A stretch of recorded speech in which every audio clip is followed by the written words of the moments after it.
Saudara, dua parpol besar yakni Golkar dan juga PAN merapat ke Gerindra dan juga PKB untuk mengusung Prabowo Subianto sebagai bakal capres. Lalu seberapa kuat koalisi besar ini melawan dua poros lainnya? Kemudian yang jadi pertanyaan selanjutnya, siapa yang bakal menjadi cawapres yang mendampingi Prabowo Subianto?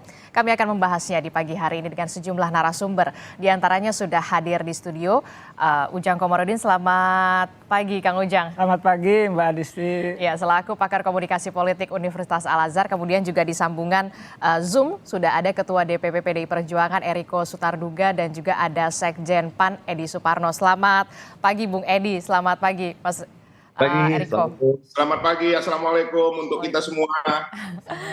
Ya, ini kita terkejut ya kemarin pada hari Minggu spotlight semuanya ke Menteng nih. Ada koalisi Prabowo Subianto, ada dua parpol besar, ada PAN, kemudian juga ada Golkar yang akhirnya memberikan dukungannya kepada Prabowo Subianto. Saya langsung ke Mas Edi dulu deh. Mas Edi, pertimbangannya apa sih bergabung bersama dengan koalisi Prabowo Subianto? Ya, pertama PAN ini merupakan satu-satunya partai yang ada di dalam koalisi Pak Prabowo saat ini yang sudah 3 kali mendukung Pak Prabowo. Pemilu Pilpres 2014, 2019, dan insya Allah 2024 yang akan datang. Jadi kita secara konsisten mendukung beliau, dan pada saat pembicaraan awal dengan Pak Prabowo, Pak Zulkifli Hasan, Ketua Umum saya, mengatakan, ayo Pak Prabowo kita tuntaskan misi kita di tahun 2024. Jadi ini salah satu pertimbangan kita, karena dengan kerjasama yang sudah begitu panjang terjalin dan kerjasamanya selama ini cukup baik, ini kita kemudian memutuskan bahwa kerja-kerja besar yang dilakukan oleh Pak Prabowo, Pak Zulkifli Hasan, dan teman-teman semua yang ada di kabinet Pak Jokowi saat ini perlu diteruskan.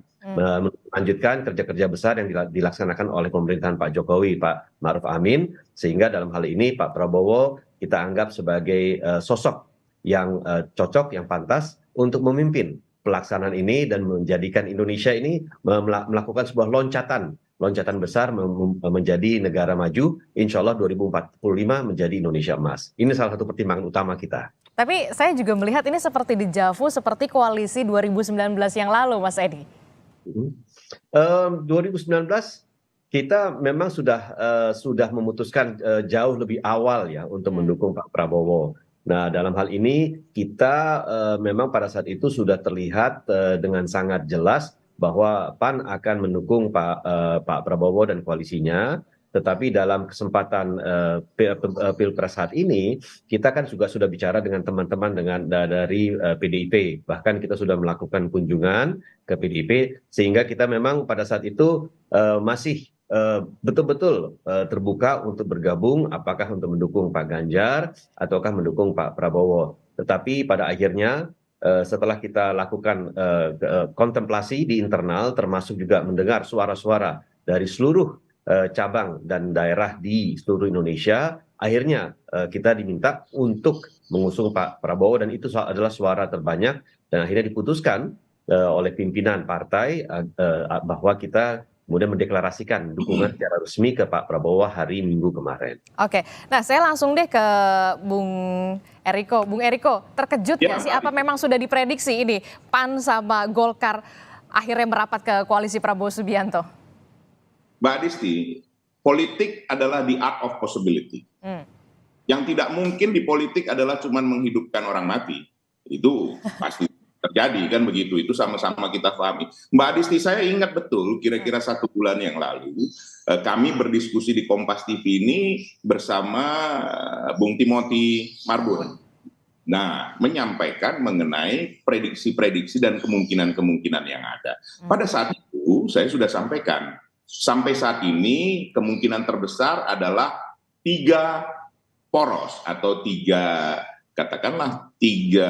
kerjasama yang ada. Tetapi bukan tidak mungkin bisa jadi 4, karena ada Golkar dan PAN.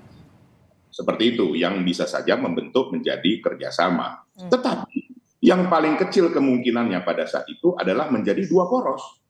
Nah, jadi pada saat itu di awal Juli saya sudah sampaikan, dan di Juli ini nanti Bung Timothy sampai dengan Agustus akan terjadi konsolidasi.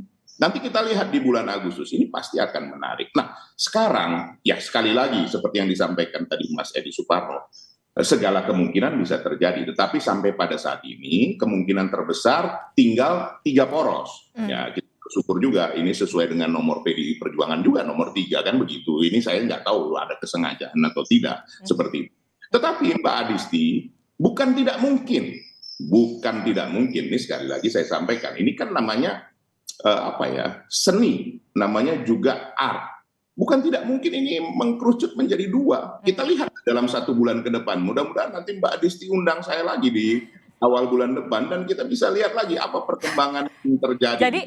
Jadi maksudnya Bung Eriko nanti ini kesulitan ini masih dipertanyakan begitu untuk koalisi Prabowo Subianto. Saya kan tidak menyampaikan seperti itu, Mbak Adisti yang menyampaikan seperti itu, bahwa inilah seni segala kemungkinan. Karena kalau kita melihat ya, sekarang begini ya Mbak Adisti, ini nanti bisa ditanyakan langsung sama Mas Edi Suparno, begitu juga kan Kang Ujang ini kan sekarang lagi moncer-moncernya ini memberikan view pandangan-pandangan kan begitu. Nah sekarang coba, seandainya ini, mari kita berandai-andai, seandainya calon wakil presidennya nanti di kerjasamanya Mas Edi Suparno dengan teman-teman lain tidak memilih Erick Thohir misalnya, atau tidak memilih Caimin misalnya, atau tidak memilih Pak Erlangga yang sudah diputuskan di dalam internal mereka, apa namanya itu, musyawarah nasional kah atau rakernas, bahwa menjadi calon presiden atau wakil presiden. Bagaimana dengan seperti itu Mbak Adisti?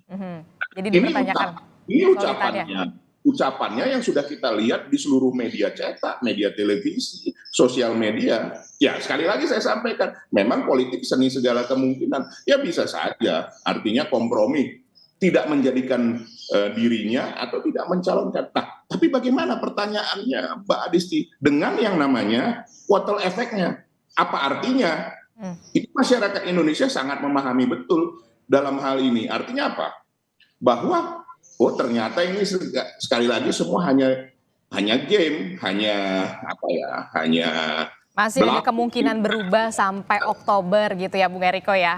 Jadi artinya yang mau saya sampaikan di sini, ini semua belum tentu. Belum final maksudnya, Bung Eriko? Ya, kalau nanti saya pakai dengan kata-kata saya menduga, nah ini kan tidak enak karena nama saya kan Eriko Sotarduga, Pak Adisti. Nah, betul kan? Nah, jadi artinya kalau saya sih ya melihat ini bisa 3 poros, tapi bisa ini menjadi bukan tidak ada kemungkinan. Karena sekali lagi kalau kami melihat kemarin ya, sekali lagi nanti ditanyakan dengan Mas Edi, bentuknya kemarin itu yang kami juga senang melihatnya, namanya kerjasama, kurang lebih seperti itu kan, bukan koalisi kan. Nah, jadi sekali lagi Mbak Adisti, ini saya sering memakai kata sekali lagi, bahwa dalam 1 bulan ke depan kita lihat, ini hal-hal yang menarik akan terjadi, apalagi tadi sudah disampaikan Caimin juga, kita lihatlah perkataan Caimin. Apakah kalau beliau tidak dicalonkan, beliau akan tetap di dalam kerjasama ini? Semua mungkin. Semua masih mungkin, mungkin. Saya tadi Bung Eriko membahas soal bakal cawapres. Nah, saya langsung ke Mas Edi. Mas Edi, kalau dari PAN sendiri kan ada mengusulkan nama Pak Erick Thohir. Nah, bagaimana ini? Apalagi sudah ada Golkar dengan ada mengusung Erlangganya, kemudian juga ada PKB, Caimin. Caimin bahkan kemarin mengatakan, wah saya deg-degan nih.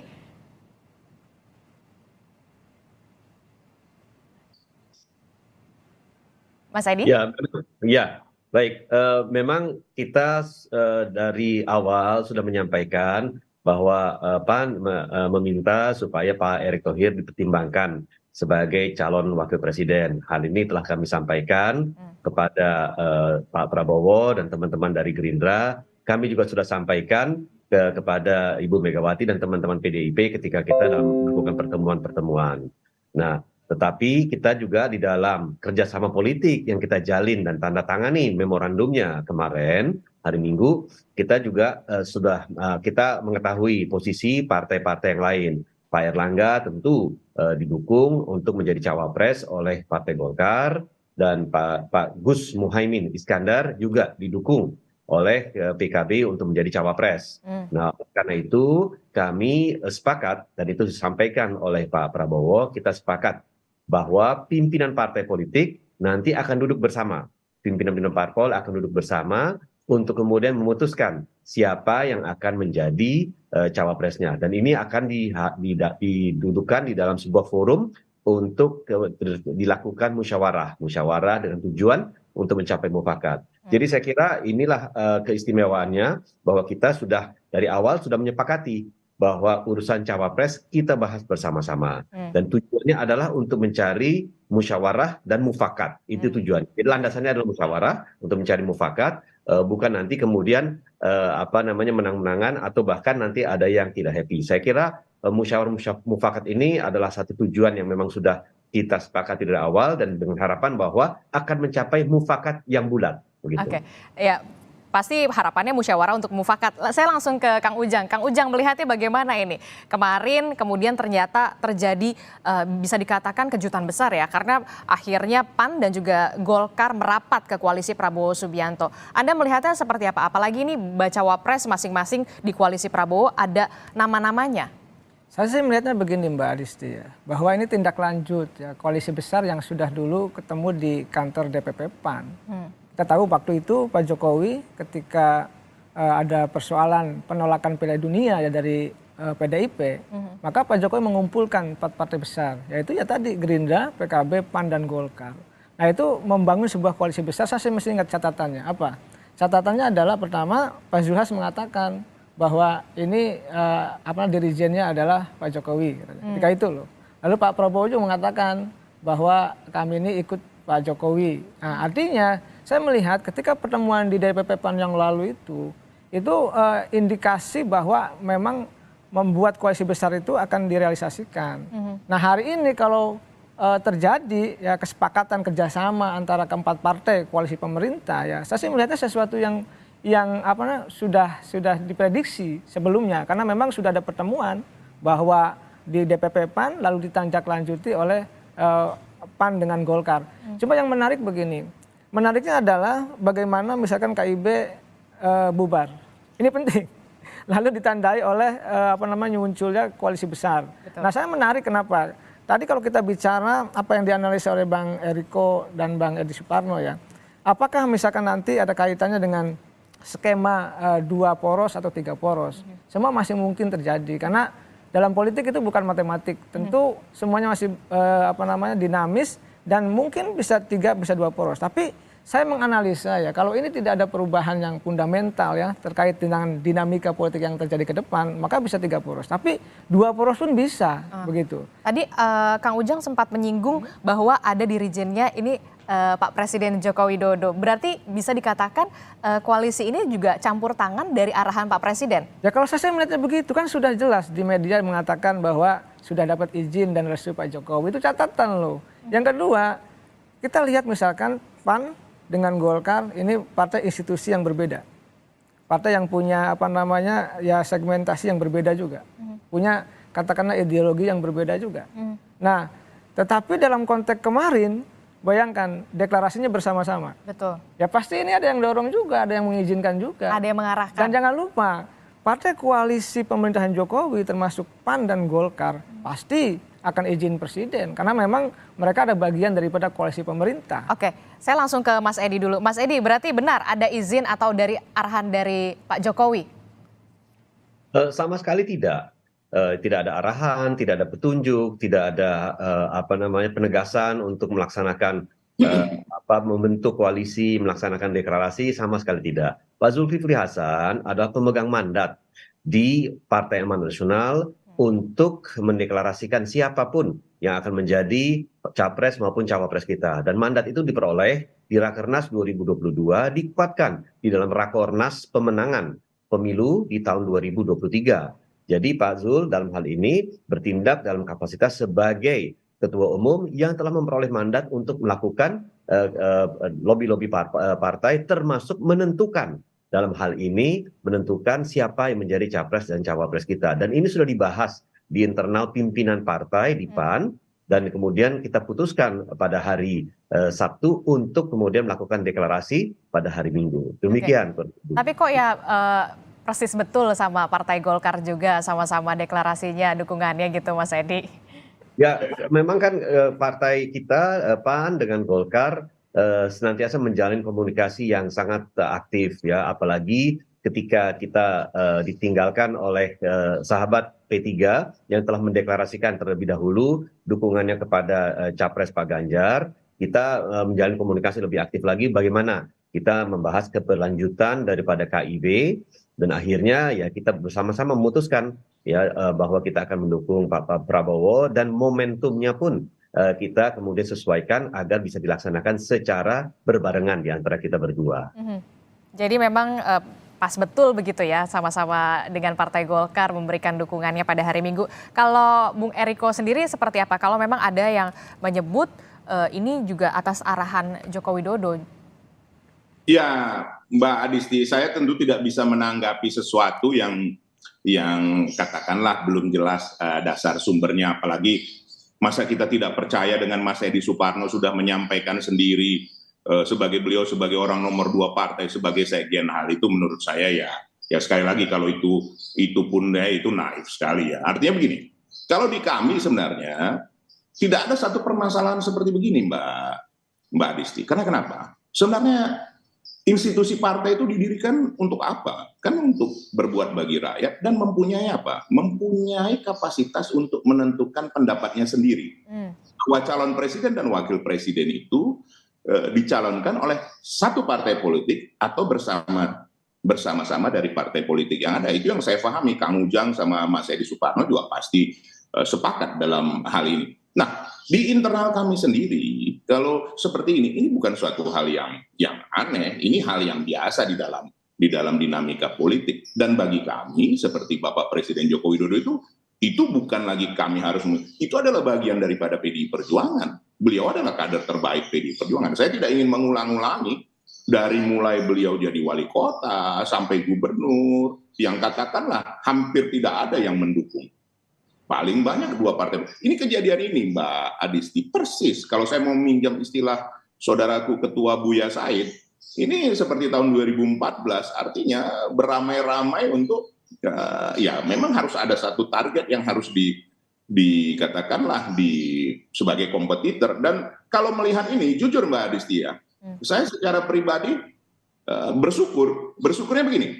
Ini menambah semangat bahwa yang namanya Mas Ganjar ini memang peluangnya sangat besar, memang harus dihadapi bersama-sama. Dan ini juga sudah disampaikan Bapak Presiden Joko Widodo pada saat waktu kami Rakernas di Lenteng Agung, beliau mengingatkan betul hal seperti ini untuk memenangkan Mas Ganjar, dan beliau menyampaikan strategi-strateginya kepada kami. Jadi ya silakanlah kalau misalnya ini pun berkembang isu-isu seperti itu yang tadi sudah dibantah oleh Mas Edi Suparno, tapi bagi kami internal, ya Bapak Presiden Joko Widodo itu bagian dari PDI Perjuangan, dan itu kader terbaik PDI Perjuangan, dan yang menjadikannya pertama kali juga PDI Perjuangan. Ya itu sejarah yang tidak bisa kita lalui, kita lupakan. Seperti itu. Tapi kalau dari PDI Perjuangan sendiri, apakah tidak merasa khawatir begitu ditinggalkan begitu ya sama PAN, PKB, kemudian ada Golkar? Mbak Adisti, tahun 97 kita sudah menghadapi Orde Baru. Dan itu kita bersama-sama yang namanya P3, pada saat itu kita tidak bisa, ketua umum memutuskan untuk kita tidak ikut pemilu yang tidak berlangsung dengan jujur dan adil. Dan itu kita bersama-sama P3 membentuk yang namanya Mega Bintang. Itu sejarah yang ada. Dan saat ini kami bersama-sama P3, ini kan hal yang menarik. Nah, pada tahun 99, kami memenangkannya ini dengan ya itu dukungan semua dari rakyat. Nah, ini yang kadang kita lupa Mbak Adisti, bahwa sekali lagi ya, bukan partai politik loh yang memenangkan calon presiden. Partai politik mencalonkan. Nah, itu dalam undang-undangnya. Tetapi yang memenangkan calon presiden dan wakil presiden siapa Mbak Adisti? Rakyat. Nah, kalau kita mau disebut namanya koalisi, nah ini meminjam namanya koalisi, kita berkoalisi dengan rakyat, kita kerjasama dengan rakyat. Itu paling utama. Saya kebetulan baru kembali dari Belitung kemarin Mbak Adisti. Saya betul bahwa animo masyarakat itu sangat luar biasa terhadap pemilu ini, dan semua berharap pemilu ini berjalan dengan baik, rukun, dan kita mau memilih pemimpin yang terbaik, yang mempunyai sejarah yang baik pula, yang mempunyai latar belakang yang baik. Itu Mbak Adisti. Jadi sekali lagi kami merasakan hal ini justru hal yang sangat wajar di dalam dinamika politik. Kami ya pakai istilah saya lah, kami sudah menduga hal ini terjadi, ini pasti akan berkumpul, nanti akan berhadapan dengan ya calon kami, seperti itu Mbak Adisti. Oke, sudah diduga, kemudian Ya. dinamikanya masih begitu cair. Kita nanti sampai bulan Oktober nanti. Nah, sosok figur bakal cawapres inilah yang kemudian menjadi pertanyaan kita semua. Dari koalisi Prabowo Subianto seperti apa, baik itu juga dari koalisi PDI Perjuangan yang mengusung Ganjar Pranowo sebagai bakal capres di 2024. Kita akan perbincangkan lagi lebih dalam nanti. Usai jeda, tetaplah bersama kami di Sapa Indonesia Pagi. Kita lanjutkan lagi perbincangan menarik kita soal bagaimana peta politik yang kemudian berubah karena Partai Amanat Nasional dan juga Partai Golkar ini bergabung ke koalisi Prabowo Subianto. Saya langsung ke Kang Ujang dulu. Kang Ujang, ini bagaimana melihatnya? Kalau kata Bung Eriko tadi ini sudah diduga, tapi kemudian bisa dikatakan semuanya masih cair. Semuanya mungkin terjadi bahkan sampai sebelum Oktober. Anda melihatnya apakah kesulitan dari koalisi Prabowo Subianto ini akan dipertanyakan begitu? Kita pernah belajar dari KIB gitu kan. Ya KIB tidak solid, diakui atau tidak. Waktu itu saya menganalisa nggak solid tapi selalu dibantah, faktanya nggak solid. Nah lalu bagaimana dengan koalisi ini, koalisi besar katakanlah Gerindra, PKB, PAN dan Golkar. Ya tetap saya meyakini ya bisa tetap ada yang akan berubah haluan ketika kepentingannya misalkan tidak terakomodir. Misalkan saya menganalisa ya, kenapa dulu PAN bertemu dengan PDIP, secara resmi loh, PAN berkunjung ke PDIP, Pak Zulhas dengan pasukannya gitu ya, bertemu dengan Ibu Megawati gitu. Itu kan saya melihat waktu itu kelihatannya menawarkan sosok atau figur cawapres Pak Erick Thohir. Yep. Artinya PAN ingin mendorong posisi cawapres dan capresnya itu adalah Pak Ganjar dengan Pak Erick Thohir, kira-kira begitu. Mungkin karena gayung tak bersambut gitu atau bertepuk sebelah tangan kelihatannya, saya sih menganalisa begitu. Maka tadi suka tidak suka, senang tidak senang, maka ya harus menawarkan kepada koalisi yang lain. Ke koalisi ya, Prabowo artinya Subianto akhirnya. Pak Prabowo, saya meyakini tetap PAN akan konsisten dengan segala tenaga dan sumber daya yang dimiliki gitu, bahwa ingin mengajukan nama Pak Erick Thohir itu pasti. Tetapi kan memang harus dikompromikan kan, di situ ada Cak Imin, ada juga Pak Erlangga, jangan lupa ada juga Gibran. Seandainya Gibran misalkan MK memutuskan diturunkan 35 tahun, itu punya peluang juga. Dan peluang kuat begitu ya? Dan peluang kuat. Jadi saya melihat dalam konteks itu ya semua masih bisa bergeser ya sebelum janur kuning melengkung di Oktober nanti, kira-kira Oke, begitu. sebelum janur kuning melengkung. Nah, kalau Bung Eriko sendiri, ada nggak kemungkinan Ganjar Prabowo begitu? Walaupun memang koalisi ini memang sudah terbentuk ya, koalisi Prabowo Subianto ini bahkan sudah ada 4 partai politik besar. Ada Gerindra, kemudian ada PKB, Golkar dan juga PAN. Begini Mbak Adisti, ini memang Kang Ujang ini ya pengamat yang halus sekali ya, caranya itu memancing itu, membuat membuat pertanyaan-pertanyaan di antara kita itu. Coba bolanya dilempar ke saya, dilempar ke Mas Edi kan gitu. Luar biasa. Terima kasih Kang Ujang memberikan nuansa baru di pagi hari ini agar semua para yang melihat ini bisa belajar lebih baik lagi terhadap situasi politik sekarang. Itu sekarang begini Mbak Adisti, di awal tadi sudah saya sampaikan bahwa politik adalah seni segala kemungkinan. Bukan tidak mungkin, kami dari awal sudah mengajak pihak Pak Prabowo untuk bersama-sama. Tetapi kita juga harus menyadari fakta realita yang ada Mbak Adisti, bahwa sekarang ini kan juga berdasarkan survei, berdasarkan apa yang berkembang, kemungkinan itu menjadi sangat kecil. Tapi bukan berarti tidak mungkin. Tadi kan saya sudah sampaikan juga bahwa bisa saja kemungkinan terjadi tinggal 2 poros, bukan tidak mungkin.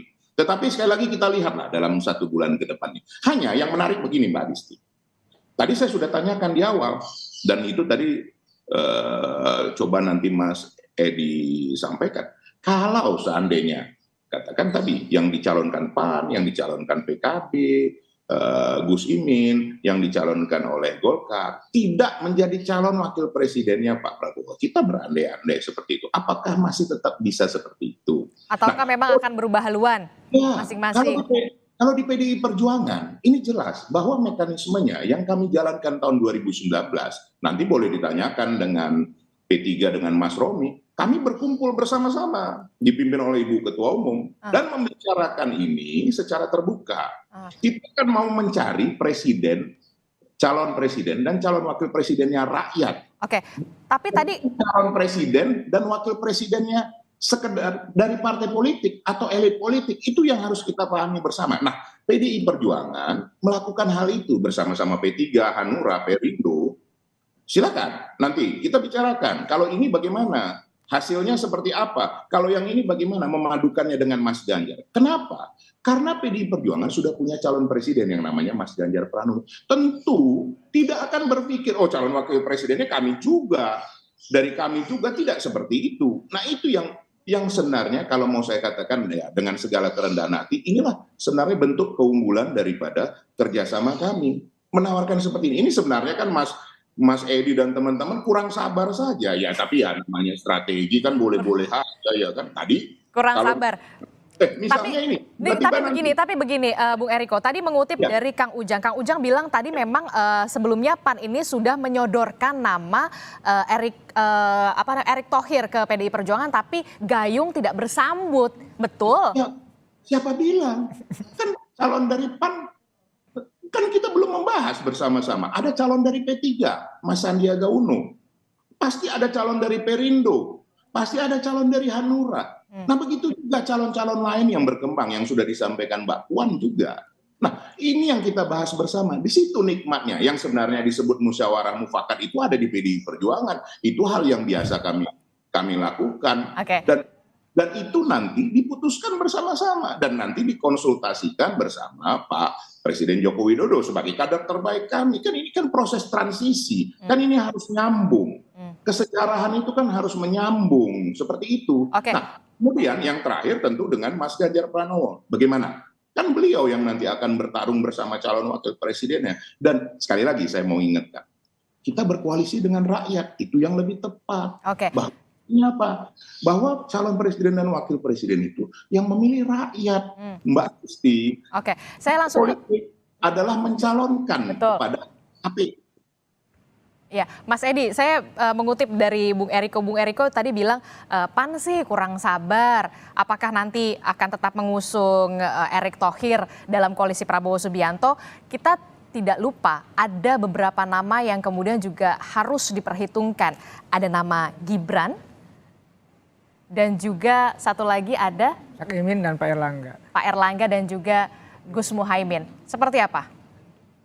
Ya, kami alhamdulillah ketika kami sudah komunikasikan nama Mas Erick Thohir, bahkan terakhir Pak Zul juga mengkomunikasikan nama Pak Muhajir Effendi ya sebagai perwakilan dari Muhammadiyah sebagai calon wakil presiden yang siap untuk diusung oleh Partai Amanat Nasional. Kami tentu mengkomunikasikan ini baik melalui jalur formal maupun jalur-jalur informal kepada teman-teman di PDIP, Gerindra, dan bahkan sempat ada wacana untuk memasangkan Pak Erlangga dengan Pak Zulhas sebagai poros alternatif, poros keempat ketika itu. Nah, tetapi tentu melalui yang tadi saya sampaikan, kontemplasi mendalam di internal Partai Amanat Nasional, ditambah juga dengan mendengarkan suara yang kita terima dari seluruh perwakilan wilayah, daerah, bahkan sampai ke cabang. Itu kita akhirnya memutuskan untuk kemudian bergabung bersama Pak Prabowo dan teman-teman yang lain bersama dengan Golkar di hari yang sama juga. Nah, di dalam kesepakatan yang sudah kita jalin itu, kita sepakati bahwa penetapan calon wakil presiden dilaksanakan berdasarkan azas musyawarah untuk mendapatkan mufakat. Jika di antara para partai politik yang kemudian tidak berhasil atau belum berhasil untuk mendorong calon wakil presidennya, tentu kita berbesar hati dan menerima keputusan itu. Namanya juga musyawarah, di mana mufakat itu adalah mufakat untuk menerima hasil-hasil keputusan musyawarah tersebut. Jadi bukan berarti bahwa setelah itu nanti ada yang kemudian loncat pagar, ada yang kemudian memutuskan beralih koalisi, karena ini hal ini sudah kita sepakati bersama-sama di antara para ketua umum. Dan ini saya kira adalah sebuah keputusan penting yang kita buat agar kita memang sebagai koalisi itu menjadi koalisi yang solid untuk saat ini dan kedepannya sampai dengan Pilpres 2024. Oke, begitu, Mbak. Oke, jadi dengan kata lain, walaupun nanti memang keputusan finalnya nanti kita akan tunggu, tapi kalau misalkan Pak Erick Thohir ini juga tidak dipilih oleh koalisi Prabowo Subianto, tidak akan berubah haluan. Saya sesuai dengan apa yang sudah kita sepakati kemarin dan sudah disetujui juga bahwa nanti kita akan bahas bersama, tetapi Pak Prabowo lah yang kemudian memegang keputusan yang terpenting untuk memutuskan, karena beliaulah yang nanti akan berjuang bersama-sama dengan cawapres yang akan datang, termasuk juga ketika beliau nanti mendapatkan amanah dari rakyat untuk memerintah tahun 2024 sampai 2029, beliau harus bersama-sama sebagai Dwi Tunggal bersama dengan calon wakil presiden tersebut. Nah, sehingga kami sudah sepakat dengan hal tersebut, dan saya kira teman-teman yang lain itu juga memiliki pemahaman yang sama, bahwa kita nanti akan menyepakati dan akan legowo dengan keputusan yang sudah dicapai melalui forum musyawarah tersebut. Oke, Kang Ujang, melihatnya bagaimana? Benar-benar legowokah kemudian koalisi Prabowo Subianto? Apakah memang nanti musyawarah untuk mufakat, atau ada kemungkinan yang bisa dikatakan Mas Edi loncat pagar nih, berubah haluan ke koalisi PDI Perjuangan, bahkan ya tinggal ditangkap nih ya sama Bung Eriko ya? Ya, saya sih melihat begini Mbak Adisti. Politik atau koalisi itu kan perlu kompromi, perlu kebesaran jiwa gitu. Jadi ketika misalkan ada musyawarah mufakat, ada kompromi, ada deal-deal politik yang katakanlah yang mereka sepakati bersama, ya harus konsisten untuk mendukung itu. Tapi sekali lagi, saya sih punya prediksi ya, seandainya PAN juga digoyang-goyang gitu ya, lalu dijadikan cawapres di kubu PDIP, ya pasti saya sih melihat akan loncat pagar juga. Saya meyakini itu. Saya meyakini, kenapa? Karena politik itu kan apa ya, dalam konteks tertentu kan ingin juga berkuasa. Dan kita tahu bahwa saat ini peta koalisi yang ada memungkinkan semua capres berpotensi untuk menang. Nah, oleh karena itu saya melihat misalkan tadi ya digoyang-goyang, Pak Nayos ini ikut gitu kan, lalu diberikan misalkan tiket cawapres oleh Ibu Megawati atau oleh PDIP, saya meyakini kemungkinan besar PAN juga akan berubah haluan. Tetapi memang peluang Pak Erick Thohir di Prabowo sangat besar juga, seandainya Gibran tidak masuk gitu. Jadi misalkan hanya bersaingnya ada Cak Imin dan Pak Erlangga, Pak Erick Thohir punya kemungkinan besar bisa berpeluang. Karena saya melihat di belakang layar sana Pak Erick Thohir didukung juga oleh Pak Jokowi. Lalu di saat yang sama juga didukung oleh PBNU gitu. Jadi kemungkinan besar itu. Tapi kalau Gibrannya masuk, sekali lagi keputusan MK-nya memutuskan 35 tahun. Batas minimal usia capres-cawapres turun jadi 35 tahun. Memungkinkan Gibran masuk, kelihatannya bisa Gibran begitu. Oke, jadi Anda melihat koalisi Prabowo Subianto jika memang ada putusan MK yang terbaru memperbolehkan 35 tahun Gibran? Memungkinkan Gibran. Ya, saya meyakini itu. Kenapa? Saya meyakini begini. Ini analisa objektif saja bisa juga salah. Ketika Pak Jokowi walaupun beliau kader PDIP, saya melihatnya gestur Pak Jokowi tidak terlalu nyaman karena tidak punya peran besar ya, pengaruh besar di PDIP. Semua ada dalam kekuasaan Bu Mega dan itu benar dan itu bagus. Satu komando dalam kepemimpinan Ibu Megawati. Nah, ketika Pak Jokowi tidak punya peran, maka Pak Jokowi ketika misalkan mau selesai masa jabatannya kan perlu perlindungan juga. Perlu bersahabat dengan banyak partai juga. Maka sahabatnya itu yang 4 partai ini yang kira-kira bisa bersama-sama untuk bisa tanda petik ya entah nanti bisa memenangkan Prabowo gitu atau Pak Jokowi memain 2 kaki. Saya melihat ketika peran itu tidak ada di PDIP ya maka Pak Jokowi mengkondisikan peran-peran itu ya, perannya apa ya, bersama dengan Gerindra, dengan PKB, dengan PAN dan dengan Golkar. Saya melihatnya seperti itu.